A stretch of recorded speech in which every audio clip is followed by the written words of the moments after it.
Aí eu fui para o intercâmbio, fui morar na Austrália, fiquei lá um tempo e aí eu volto definida. É moda que eu vou fazer e é isso aí. Então, enfim, aí eu fiz moda de manhã e fazia marketing à noite.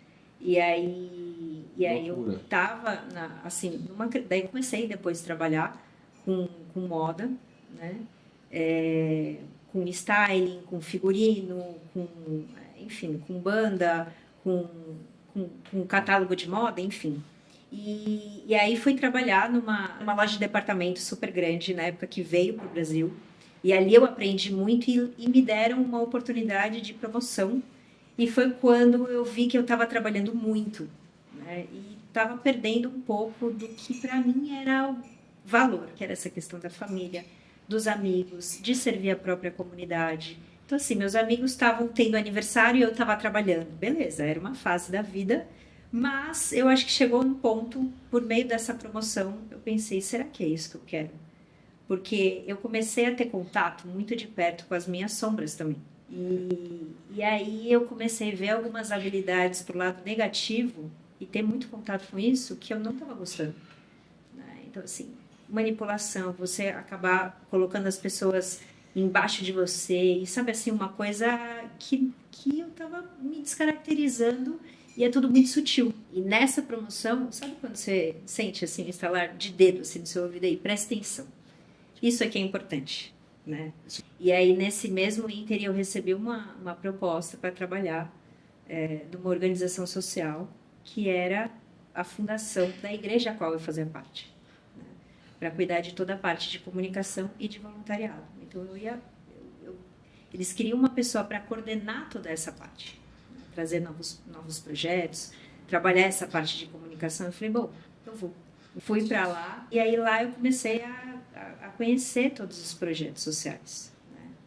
Tinha 23 anos. Tinha 23 anos, era nova.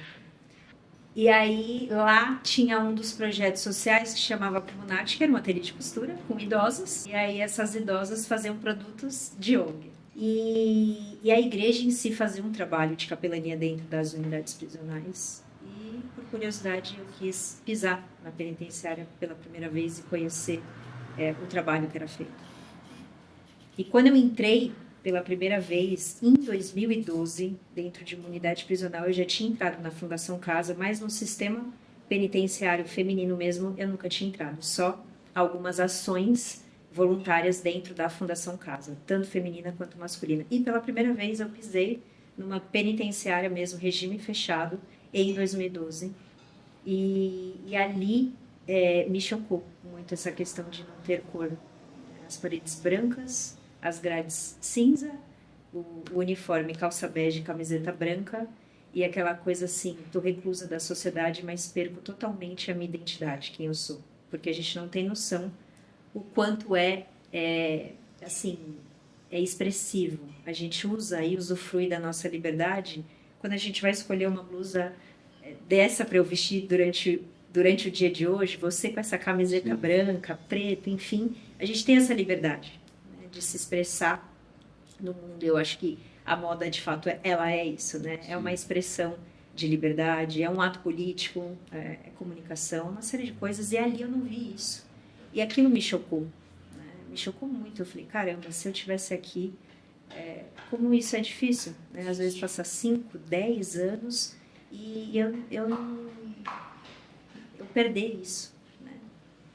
E aí quando eu voltei para casa, eu voltei muito impactada porque eu vi mulheres ali que eram muito parecidas, inclusive comigo, assim, eu poderia estar lá se eu não tivesse tido as oportunidades, os estímulos que eu tive e não enxerguei aquelas mulheres como a maioria da sociedade enxerga, como bandido, né?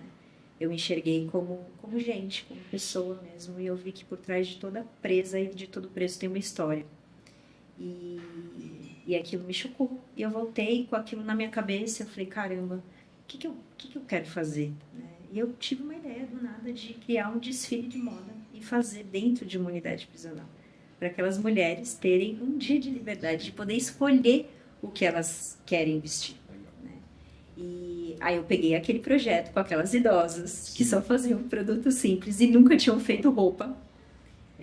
E falei, eu tenho um desafio para vocês. A gente vai confeccionar roupas, que eu vou criar aqui, coisa simples, nada passarela super, mas uma coisa que trouxesse cor.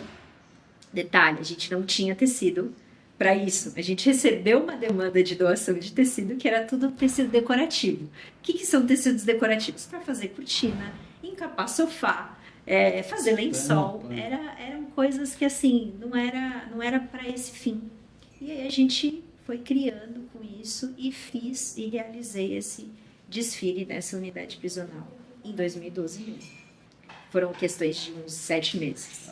7 meses. Fiz, porque daí eu tive que falar com a SAP, montar uma proposta de projeto, pedir a autorização da entrada das câmeras, que isso hoje em dia é muito difícil.